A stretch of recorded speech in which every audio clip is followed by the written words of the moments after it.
Koalisi Stop Kekerasan Seksual KSKS Provinsi Nusa Tenggara Barat menyebut sedikitnya ada 22 orang perempuan yang menjadi korban kasus dugaan pelecehan seksual seorang ustadz pondok pesantren berinisial AIF di Desa Kekayet, Kabupaten Lombok Barat. Ketua KSKS Provinsi NTB Joko Jumade saat ditemui dalam pendampingan korban di Mapolresta Mataram, Senin 21 April tahun 2025 mengatakan, dari 22 orang korban pelecehan seksual itu, baru ada 7 orang yang berkenan memberikan keterangan dalam 5 laporan yang masuk ke Polresta Mataram. KSKS NTB mendampingi laporan pertama korban pada hari Rabu 16 April tahun 2025. Dia menjelaskan bahwa 22 orang korban dalam kasus dugaan pelecehan seksual ini sebagian besar sudah berstatus alumni dari pondok pesantren tersebut. Mereka berani bersuara setelah terinspirasi dari film Bid'ah karya sinias Malaysia yang sempat viral. Di film itu, terdapat satu tokoh kontroversial yaitu Walid yang memperdaya para perempuan dengan dalih agama. Rentang waktu dugaan pelecehan seksual ini terjadi sejak tahun 2016 hingga tahun 2023. Kejadian pelecehan seksual dilakukan terduga pelaku di kamar asrama pada waktu dini hari. Kata Joko Jumadi, yang diduga mengalami persetubuhan, sekitar 10 orang. Sisanya mengalami pencabulan. Semuanya masih anak-anak saat kejadian. Menurut Joko, modus dugaan kekerasan ini tergolong manipulatif. Terduga pelaku menjanjikan keberkatan pada rahim para korban agar dapat melahirkan anak-anak yang akan menjadi wali. Atas adanya laporan ini, Kepala Satreskrim Polresta Mataram Ajun Komisaris Polisi Regi Halili menyatakan pihaknya kini sedang meminta klarifikasi kepada para pihak, baik pelapor, korban, terlapor, maupun pendiri pondok pesantren. Sedangkan di Lombok Barat, bagian korban ini adalah alumni dari pondok itu yang terinspirasi kira-kira begitu dari film Bid'ah Malaysia, yang kemudian kok di film itu hampir sama dengan pengalamannya waktu di pondok yang dilakukan oleh si terduga pelaku ini, sehingga kemudian karena film Walid itulah kemudian memberanikan mereka untuk speak up. Apa perlakuan yang sama yang mereka dapat? Jadi anak-anak ini untuk sementara ini kan ada 20 ya, dugaannya sekarang ada 20 nama yang sudah masuk, dan yang tadi yang sudah lapor jadinya sampai hari ini kemungkinan 7 sampai hari ini 7. Itu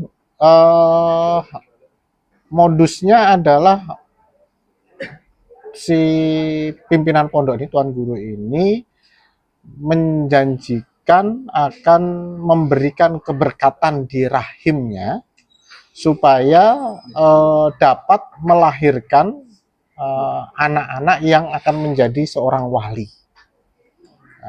Kira-kira janjinya itu. Nah, ada makanya di sebagian korban ini ada yang persetubuhan, dugaannya sekitar 10-an orang. Nah, sisanya itu cabul. Yang cabul ini berarti dia sudah sempat dimanipulasi, diraba, tapi kemudian dia menolak untuk ya tadi diberikan keberkatan di rahimnya tadi. Ada sampai hamil? Sampai sejauh ini belum ada laporan sampai hamil. Sejak tahun 2016. Sampai? Ya sampai kalau yang di korban itu kemarin terakhir di 2023. Mempertegas sedikit, yang 20 orang tadi itu terindikasi menjadi korban. Terindikasi menjadi korban. Yang sudah kita periksa 7. Nah, berita baiknya adalah bahwa Ponpes ini cukup kooperatif. Nah, ini yang seringkali agak susah kita temukan dalam kasus-kasus KS di pondok pesantren, tetapi kali ini Ponpesnya cukup kooperatif. Ketika kemudian dia menerima laporan dari masyarakat, dari santri, itu Kemudian Ponpes mengambil langkah memberhentikan yang bersangkutan sebagai ketua yayasan. Pelaku ini. Iya. Inisialnya apa? Inisialnya AF. Usianya? Betul sekali, ada beberapa laporan dalam minggu ini. Kita sudah menerima laporan sekitar 4 laporan minggu kemarin, dan minggu ini kita mendapatkan laporan 1 laporan. 4 laporan minggu lalu itu laporan kaitan dengan pencabulan terhadap anak atau terhadap santri di pondok pesantren tersebut. Dan untuk minggu ini laporannya ada 1 laporan baru pagi tadi datang, itu terkaitannya laporan tentang persetubuhan terhadap santri, dan itu yang lapor semuanya adalah mantan santri. Berapa banyak mereka Pak kalau dari catatan polisi? Untuk sementara kita masih mengumpulkan atau menerima laporan itu sekitar 6 orang. Ya, kita akan terus kembangkan dalam penyelidikan. Tentunya kita tidak berhenti di situ saja, karena menurut informasi yang beredar itu ada lebih dari itu. Lebihnya itu bisa sampai puluhan? Menurut informasi yang dilaporkan, oleh beberapa korban itu sekitar 10 sampai 15 orang. Tapi kami masih melakukan penyelidikan, kami tetap memastikan berapa korban yang sebenarnya, dan kami tetap lakukan penyelidikan untuk menentukan korban-korban yang telah dilakukan pelecehan oleh pimpinan tersebut.